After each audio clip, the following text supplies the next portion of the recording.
நீங்கள் பார்த்துக் கொண்டிருப்பது உங்கள் விஜய். என்ன அவ லவ் பண்றான்னு அவ வாயில சொல்ல வைக்க தான் போறேன். அவ அந்த வார்த்தையை சொல்லாத வரைக்கும் நான் திரும்பி வரமாட்டேன். எவன் ஒருத்தன் தன்னோட காதலுக்காக உயிரை கொடுக்க தயாரா இருக்கானோ அவனுக்கு தன்னோட காதல்ல வெற்றி தான். யாராலையும் தடுத்து நிறுத்த முடியாது. All the best Vishwa. அப்பா, ஏன் எதுவும் பேசாம அமைதியா இருக்கீங்க? நீங்க பாத்துட்டு இருக்கீங்கல்ல, விஸ்வா உணர்ச்சி வசப்பட்டு அவனோட வாழ்க்கையை கெடுத்துக்கிறான். ஒரு முட்டாள்தனமான காரியம் பண்ணி அவனோட வாழ்க்கையை பணைய வைக்கிறான். நீங்க சொல்றது சரிதான் அத்தை. என் மொத்த வாழ்க்கையும் பணையம் வைக்க போறேன். ஒருவேளை மாலத்தி எனக்கு கிடைச்சா அது என்னோட வெற்றி, ஒருவேளை கிடைக்கலன்னா அது என் தோல்வி. வாழ்க்கையில வெற்றி தோல்விங்கிறது சகஜம். எல்லாம் விதிப்படி தான் நடக்கும்.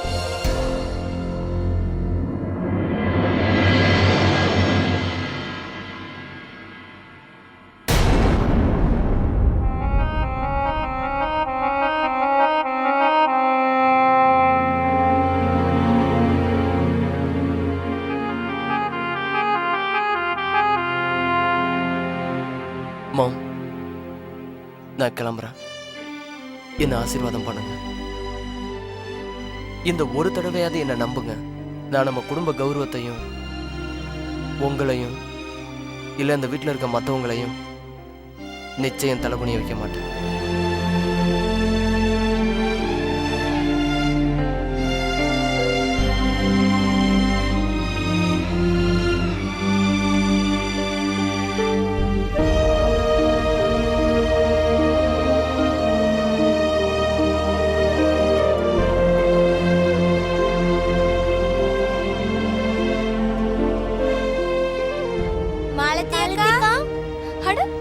நீங்களா? என்ன சடனா வந்திருக்கீங்க? நீங்க வந்திருக்கீங்கன்னு தெரிஞ்ச உடனே நாங்க வந்துட்டோம். மாலதி அக்கா, நாங்க எல்லாரும் உங்களை ரொம்ப மிஸ் பண்ணோம். நீங்க எல்லாமே எங்களுக்கு சுத்தமா டைம் பாஸே ஆகல. அச்சோ, சாரிடா. எங்களை பார்த்து யாரும் பயப்பட மாட்டேங்கிறாங்க. இப்பதான் நீங்க வந்துட்டீங்கல்ல, எல்லாரையும் ஒரே அடியா பழி வாங்கிடலாம். சர்மா அங்கிள் வீட்ல இருக்க எல்லா கண்ணாடியும் உடைச்சிடலாம். ஏய், பயமுடு. தேவையில்லாம பேசிட்டு இருக்க. போய் உன் வீட்டு கண்ணாடி உடைய. நீங்க அடிக்கிற எல்லா கொத்துக்கும் மாலதி அக்காவை கொத்துடலான்னு பாக்குறீங்களா? நான் விட மாட்டேன். இன்னொரு வாட்டி சர்மாங்கல் வீட்டு பக்கம் போறத பார்த்தா உங்க எல்லார் கலையும் உடைச்சிருவேன். நீ ஏன் இப்படி பேசிட்டு இருக்கன்னு எனக்கு நல்லா புரியுது தாமுனா. நீ சர்மா அங்கிளுடைய பொண்ணு சுமதியை லவ் பண்ற, அதுக்கு தானே? என்ன குளுக்குற உனக்கு? தம்மா சொல்லிட்டு என்னைய கலைக்கியா? உன்ன ஏய் நில்றா. தாமு, விட்ரு. என்ன தாமு அண்ணா, நீங்க உண்மையா லவ் பண்றவங்க எதுக்கு பயப்படணும்? பொண்ணுங்க மாதிரி வெக்கப்படுறீங்க. தைரியமா சொல்ல வேண்டியதுதானே ஐ லவ் யூ சுமதி. மாலதிக்கு எனக்கு இடையில வெறும் ஃப்ரெண்ட்ஷிப் மட்டும் இல்லை, அதையும் தாண்டி ஒரு புனிதமான பந்தம் இருக்கு. I love Malathi. மாலதி அக்கா, நீங்க எங்களுக்கு ஹெல்ப் பண்ணுவீங்கல்ல? ஆமா மாலதி அக்கா, நீங்க எங்களுக்கு ஹெல்ப் பண்ணாம வேற யாரு பண்ணுவா? நீங்க தான் எங்க பெஸ்ட் ஃப்ரெண்ட். நான் இந்த மொத்த உலகத்தையும் உனக்கு சுத்தி காட்டுறேன். உன்னோட ஒவ்வொரு ஆசைகளையும் நான் நிறைவேற்றுறேன். நீயா? ஆமா, நான் தானே உன்னோட பார்ட்னர். உன்னோட எல்லா ஆசைகளையும் நிறைவேற்றுறது இந்த பார்ட்னரோட கடமை. சரியா சொன்னடா சீனு. நம்ம பெஸ்ட் ஃப்ரெண்ட் நமக்காக என்ன வேணாலும் பண்ண ரெடியா இருப்பாங்க. எல்லா நேரமும் நம்மள பத்தியே யோசிச்சுட்டு இருப்பாங்க. ரொம்ப அக்கறை காட்டுவாங்க. யாருக்கு பெஸ்ட் ஃப்ரெண்ட் இருக்காங்களோ அவங்களுக்கு இந்த உலகத்துல என்ன வேணாலும் கிடைக்கும்.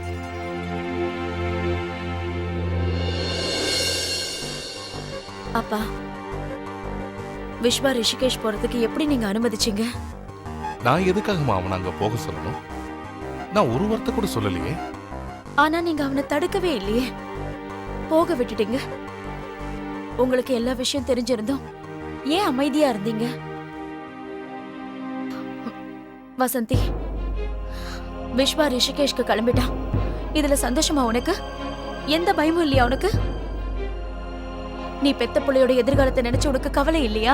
அது எப்படி அத்தை இல்லாம இருக்கும்? வினய், நான் ஒன்னும் உணர்ச்சி வசப்பட்டு பேசல. இன்ஃபேக்ட் இந்த நேரத்துல நாம எல்லாரும் யோசிச்சு ஒரு நல்ல முடிவு எடுக்கணும். பிராக்டிக்கலா நடக்க போறத பத்தி யோசிக்கணும். அதான் உங்களுக்கு ஒரு விஷயம் நல்லா தெரிஞ்சிருக்கும். காதல்லையும் போர்லயும் போராடினாதான் வெற்றி கிடைக்கும். எவன் ஒருத்த மனசார காதலிக்கிறானோ அவன் மூளை சொல்றது இல்ல, மனசாட்சி சொல்றது தான் கேட்பான். நம்ம விஸ்வா மாலதியை காதலிக்கிறான். அவன் இப்போ மனசு சொல்றபடி தான் கேட்பான். மனசாட்சிக்கு விரோதமா எதையும் செய்ய மாட்டான். ஒண்ணு மட்டும் உறுதியா சொல்றாத்த, அவன் கண்டிப்பா காதல ஜெயிப்பான். ஒரு நிமிஷம் வினய். வசந்தி, நான் எல்லா தரப்பு வாதங்களையும் கேட்டாச்சு. நான் இதுக்கு தீர்ப்பு சொல்றதுக்கு முன்னாடி உன் மனசுல என்ன இருக்குன்னு தெரிஞ்சுக்க ஆசைப்படுறேன். விஸ்வா உன்னோட பையன். ஒரு தாய் ஸ்தானத்துல இருந்து நீ பெத்த பிள்ளைக்கு எது நல்லது எது கெட்டதுன்னு உன்னால நல்லா யோசிக்க முடியும். மாமா, விஸ்வா மாலதியை காதலிக்கிறதுனால எனக்கு எந்த பிரச்சனையும் இல்லை. மாலதி எனக்கும் ரொம்ப பிடிக்கும். ஆனா இப்ப அவளுக்கு இருக்கிற பிரச்சனையை நினைச்சு நம்ம யோசிச்சுதான் ஆகணும். ஏன்னா இந்த நிலைமையில மாலதி அவன் ஏத்துக்கிறது எனக்கு சரின்னு படல. எந்த தாய்க்கும் பெத்த பிள்ளை இப்படி வேதனைப்படுறத பாக்குறதுக்கு சக்தி கிடையாது. அப்படி இல்லம்மா. ஆனா இன்னொரு விஷயம், நம்ம விஸ்வாவோட நிலைமையில இருந்தும் கொஞ்சம் யோசிச்சு பார்க்கணும். நாம அவனை இப்படி கட்டாயப்படுத்துறதுனால நம்ம நினைச்சதை சாதிக்க முடியாது. அதே நேரத்துல அவன் வலியை என்னால பார்க்க முடியாது. விஸ்வா மாலத்திய உயிருக்குயிரா காதலிக்கிறான். அவ இல்லாம இவனால வாழ முடியாது.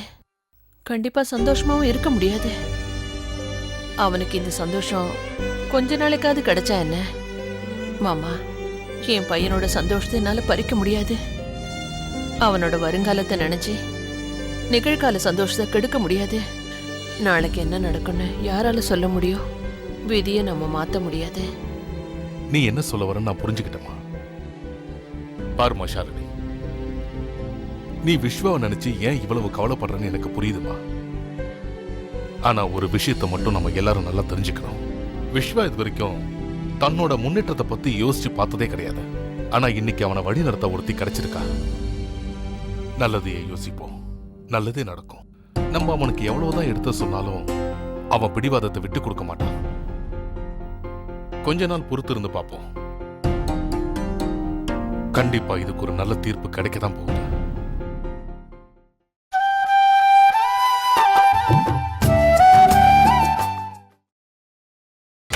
நீங்கள் பார்த்துக் கொண்டிருப்பது உங்கள் விஜய். பெட் ரெடி பண்ணியாச்சு, இப்ப தூங்க வேண்டியதான்.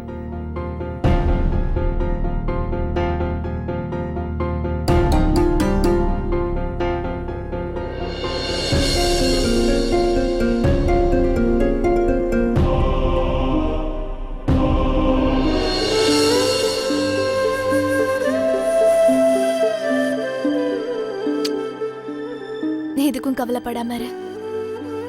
உன்னோட தலைமுடி திரும்பவும் பழைய மாதிரி வந்துடும். எனக்கும் தெரியும்க்கா. உன்கிட்ட ஒன்று கேட்கட்டா? நான் ரொம்ப நாளா என்னோட உடம்புல டாட்டூ போட்டுக்கணும்னு ஆசைப்பட்டேன்ல. ஆனா நீ அதுக்கு எனக்கு பெர்மிஷனே கொடுக்காம அவங்க அதை சொல்வாங்க இவங்க இதை சொல்வாங்கன்னு சொல்லிட்டே இருந்த. ஆனாக்கா, இதான் நல்ல சான்ஸ். நான் என் தலையில ஒரு டாட்டூ போட்டுக்கவா? அத ஸ்கார்ஃப் போட்டு யாருக்கும் தெரியாதே. அப்புறம் இன்னும் கொஞ்ச நாள் எனக்கு முடியும் வளர்ந்துடும். அப்ப சுத்தமா தெரியாது.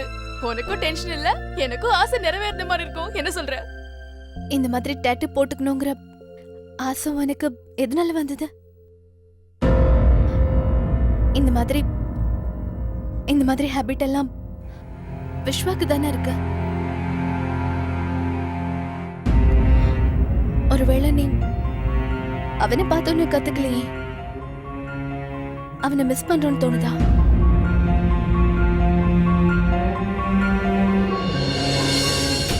இல்லையே, அப்படிலாம் இல்லக்கா.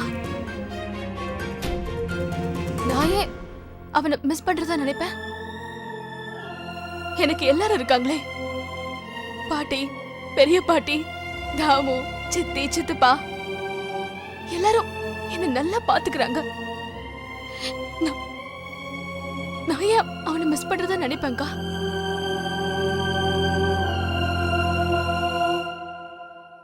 அப்படியா?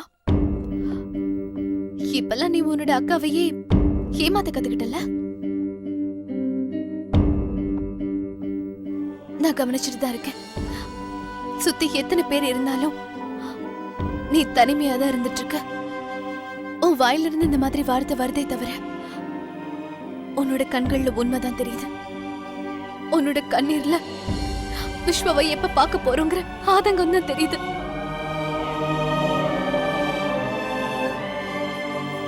அப்படின்னா உனக்கு இந்த விஷயம் நல்லா புரிஞ்சிருக்கணுமேக்கா. நாங்க 2 பேரும் சேர்றது பாசிபிள் இல்லைன்னு.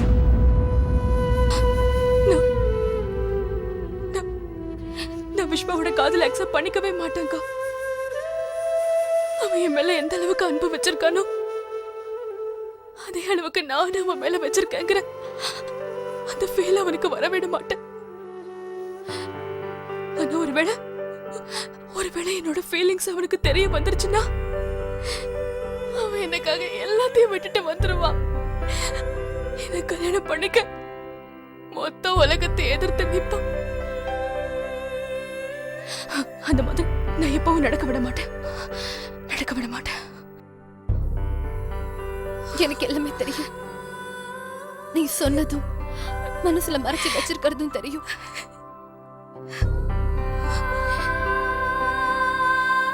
ஆனா நான் சொல்ற ஒரு விஷயம் மட்டும் ஞாபகம் வச்சுக்கோ. எந்த நேரம் எல்லாத்தையும் விட நீ உன்னோட உடம்பு மேலதான் அக்கறை எடுத்துக்கணும். நீ குணமாயிட்டன்னா எல்லா பிரச்சனையும் சால்வ் ஆயிடும்.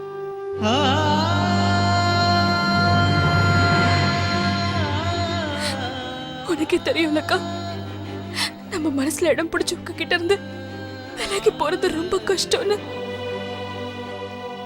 இந்த மாதிரி ஒரு வேதனைய, இந்த மாதிரி காதல அந்த கடவுள் யாருக்கும் கொடுக்க கூடாது, கொடுக்கவே கூடாது.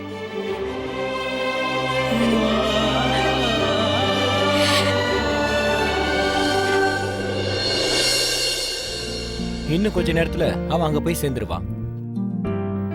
அந்த வீட்டுல பெரிய பாம் வெடிக்கிறதுக்கு முன்னாடியே இந்த விஷயத்தை பத்தி ஜீவிதா கிட்ட சொல்றது நல்லது.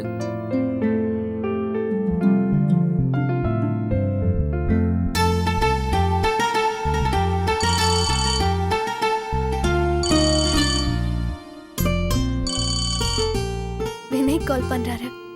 சொல்லுங்க Vinay. Jeevitha, my love, my wife, my life. உன் குரலை கேட்கறதுக்கே சந்தோஷமா இருக்கு. என்னங்க, ஒரு நாளைக்கு 24 மணி நேரம் இல்ல, அந்த 24 மணி நேரத்துல உன்னை ஒரே ஒரு செகண்ட் கூட என்னால மறக்க முடியாது. நீ இங்க இருந்து போனதுல இருந்து என் மனசுக்கு ஏதோ மாதிரி இருக்கு ஜீவிதா. சாப்பாடு சுத்தமா இறங்க மாட்டேங்குது. சரி தூங்கலானா கனவுலையும் நீ தான் வந்து டிஸ்டர்ப் பண்ணிக்கிட்டே இருக்க. இன்னைக்குதான் ஒரு விஷயத்த நான் நல்லா தெரிஞ்சுக்கிட்டேன். வைஃப் இல்லைன்னா மனுஷனுக்கு லைஃபே இல்லை. உண்மைதானே? இந்த விஷயத்தை என்னால ஜீரணிச்சிக்கவே முடியல. ஆனா இனிமே நீ எதுக்காகவும் என் மேல கோவப்படவே கூடாது. நான் எதுக்கு உங்க மேல கோவப்படணும்? அப்படின்னு நீங்க பண்ண போறீங்க? இல்ல, நான் எதுவும் பண்ண போறது இல்ல. இருந்தாலும் கிறுக்குத்தனமா ஏதாவது பண்ணி தொலைச்சிட்டேன்னா அதுக்கு தான் சொன்னேன். நீ கண்டிப்பா என்ன மன்னிச்சிருவல. கோவப்பட்டு என்ன தண்டிச்சிடாத. ஏன்னா நான் இப்போ ரொம்ப தனிமையில இருக்கேன். என்ன வினய் இது? ஏன் இது ஏதோ புரியாத மாதிரி பேசுறீங்க? ஜீவிதா, நீ எனக்கு ஒரு சத்தியம் பண்ணி கொடுக்கணும். நான் சொல்ல போற விஷயத்தை கேட்டு நீ கோவப்படக்கூடாது. ஐ மீன் வந்து இதுக்கும் எனக்கும் எந்த சம்மந்தம் இல்லைன்னு மட்டும் சொல்லிடுறேன். அவனுக்கு எல்லா விஷயமும் தெரிஞ்சு போச்சு. அவனுக்கு தெரிஞ்சிருச்சா? ஒருவேளை நீங்க விஸ்வாவை பத்தி ஒன்னும் சொல்லல? இங்க பாரு ஜீவிதா, விஸ்வாவுக்கு விஷயம் தெரிஞ்சு நேரா அவங்க கிளம்பி வந்துட்டு இருக்கான். உண்மையா என் வாயால நான் எதையுமே சொல்லல. வினய், அப்படின்னா நீங்க விஸ்வா கிட்ட எல்லாம் உண்மையை சொல்லிட்டீங்களா? நான் உங்ககிட்ட எவ்வளவு சொன்னல? அப்படின்னா விஸ்வா இப்ப இங்க கிளம்பி வந்துட்டு இருக்கானா? நீங்க மலதி எப்படி சமாளிக்கிறது? வினய், இங்க பாரு ஜீவிதா, எல்லாத்தையும் விதிப்படி நடக்கட்டும்னு விட்டுரு. இப்ப நான் உங்ககிட்ட ஒன்னு சொல்லணும்னு ஆசைப்படுறேன். எனக்கு எப்பவும் ஞாபகமாவே இருக்கு. உனக்கு ஓகேனா நானும் அங்க வந்துருவா. ஹலோ ஹலோ, விஸ்வா இப்போ எங்க வந்துட்டு இருக்கானா?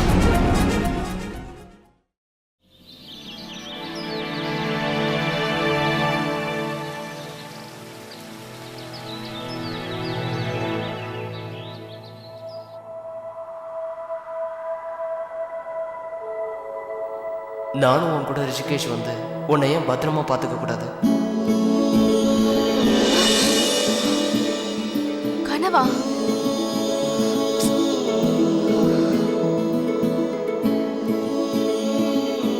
உன்ன மாதிரி ஒரு பொண்ணு இந்த உலகத்துல வேற யாருமே இல்லை.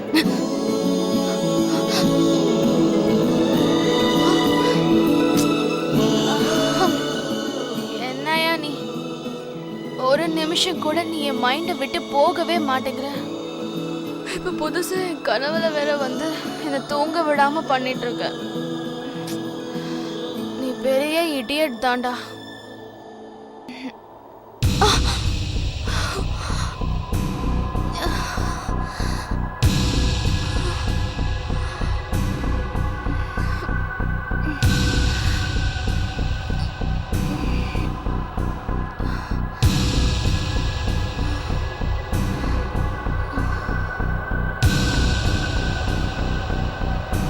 ஒரு பக்கம் காதலோட சைடு எஃபெக்ட்ஸ், இன்னொரு பக்கம் ட்ரீட்மெண்டோட சைடு எஃபெக்ட்ஸ். கொடுத்து வச்சவ. மாலதியக்கா ரூம்ல படுத்து ரெஸ்ட் எடுத்துட்டு இருக்காங்க. இந்த மாதிரி நேரத்துல அவங்க ரெஸ்ட் எடுக்கிறது ரொம்ப அவசியம். அவங்க நல்லா தூங்கி எழுந்திருக்கிற வரைக்கும் நீங்க யாருமே வாயை திறக்க கூடாது. மீதி யாராவது வாயை திறந்தீங்கன்னா வாயை தச்சிடுவேன். நம்ம மாலதி அக்காவை திரும்பவும் பழைய மாதிரி பார்க்கணும் போல ஆசையா இருக்குது. ஆமா அண்ணா, முன்னாடி இருந்த மாதிரி அவங்க இப்பெல்லாம் இருக்கிறது இல்லைன்னா நாம என்ன பண்றது? When Vishwa is here, not to fear.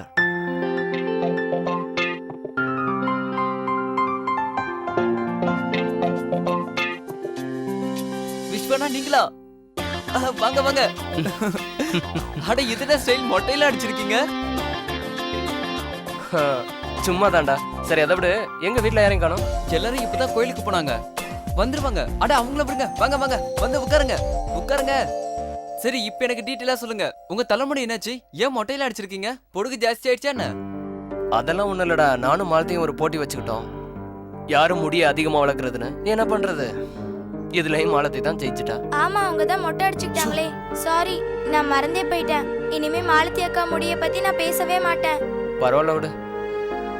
சரி ஒரு விஷயம் சொல்லு, நம்மளோட டிராமா குயின் எங்க இருக்காங்க? விஸ்வானா அவங்க தூங்கிட்டு இருக்காங்க. நல்லா ரெஸ்ட் எடுக்கணும்னு டாக்டர் சொல்லிருக்காருல்ல. சோ அதனால நாங்க அவங்கள எழுப்பல. அவங்க எழுந்திருச்ச உடனே அவங்க கூட விளையாடுறதுக்காக நாங்களாம் வெயிட் பண்ணிட்டு இருக்கோம். மாலதிகா இங்க வந்ததுல இருந்தே ரொம்ப அப்செட்டா இருக்காங்க. விஸ்வானா, நாங்க அவங்கள குஷிப்படுத்த பிளான் பண்ணிட்டு இருக்கோம். அப்படியா? ரொம்ப நல்ல விஷயம். உங்க மாலதி அக்காவை குஷிப்படுத்த என்கிட்ட ஒரு பிளான் இருக்கு. அதை சொல்றதுக்கு முன்னாடி நான் கொஞ்சம் சாப்பிடணும். எனக்கு ரொம்ப பசியா இருக்கு. ஏதாவது சமோசா லஸ்ஸி கிடைக்குமா? கண்டிப்பா விஸ்வா அண்ணா, நீங்க தான் எங்க விருந்தாளியாச்சே. நாங்க உங்களுக்காக என்ன வேணாலும் பண்ணுவோம். இங்க வா. இந்த குட்டியோட பேர் என்ன? பல்லவி. போய் கொண்டு வா. வா. இந்த வந்து ஓகே.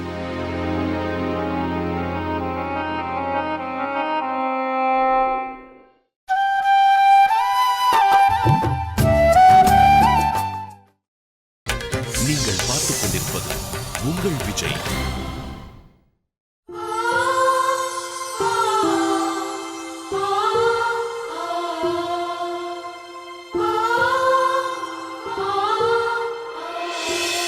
கனவு உலகத்திலேயே இன்னும் எத்தனை நாளைக்கு மிதந்துட்டு இருப்ப மாலதி? உண்மை கிட்ட இருந்து எவ்வளவு தூரம் உன்னால ஓட முடியும்? நீ உன் பாஸ்ட விட்டு தள்ளிட்டு உன் பிரசன்ட பத்தி யோசிக்கிறதா நல்லா இருக்கும். இன்னும் லூசு மாதிரி உளறிட்டு இருக்க. என் பிரசன்ட பத்தி எனக்கு நல்லா தெரியும். அதோட உண்மையை நினைச்சு நான் பயந்து ஓடல. எல்லாத்தையும் ஹேண்டில் பண்ணுவேன். அப்ப ஏன் அக்செப்ட் பண்ண மாட்டேங்கிற? பயப்படாத மாதிரி ஏன் நடிக்கிற? உனக்கு என்ன முடி இருக்கா? இல்ல வியாதி தான் இல்லையா? எல்லா உண்மையும் நல்லா தெரிஞ்சிருந்தோம் உன் காதல மனசுக்குள்ள ஏத்துக்கிட்டு ஏன் அதை வெளிப்படுத்த மாட்டேங்கிற? எனக்கு கண்ணாடி தேவையில்லை. ஏன்னா என்னால அதை பார்த்துக்க முடியாதே. ஆனா உன் முன்னாடி கண்ணாடி இருக்கு. ஒரு தடவை நல்லா முழிச்சு பாரு. எல்லா உண்மையும் உன் கண் முன்னாடி தெரியும்.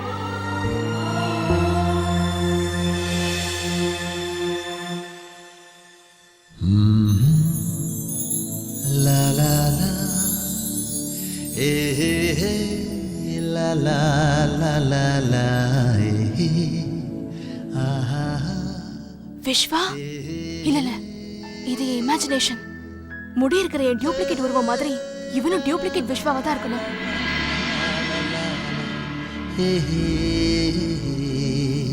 கொஞ்ச நேரத்துல பயந்தே போயிட்டேன். நீ எங்க உண்மையாவே இங்க வந்துட்டியோ நினைச்சிட்டேன். பார்ட்னர், உன்கிட்ட ஒரு விஷயம் சொல்லட்டா? எப்பவும் ஓ ஞாபகமாவே இருக்கு.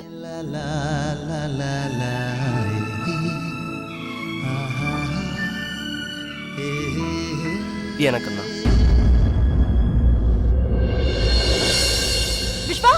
விஸ்வா நீ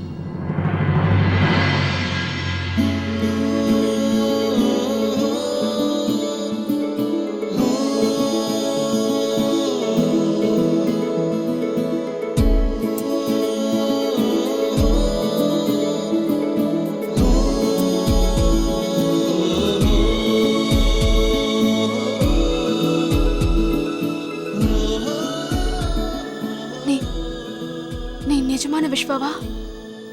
ஐ மீன் நான் கண்ணாடியில பார்த்துட்டு இருந்த மாதிரி நீ ஒன்றும் என்னோட இல்யூஷன் இல்லையே. நீ நிஜமாவா இருக்க? ஆமா மாலதி, நான் இருந்தேன், இருக்கிறேன், இனிமேலும் உன் கூடவே இருக்க போறேன். நிழல் நிஜத்தை விட்டு எப்பவும் பிரியாது. விஸ்வா நீ நீ நீ எதுக்காக இப்ப இங்க வந்த? நான் உன்னை விட்டு விலகி இருக்கணும் தானே அந்த ஊரை விட்டு இங்க வந்த.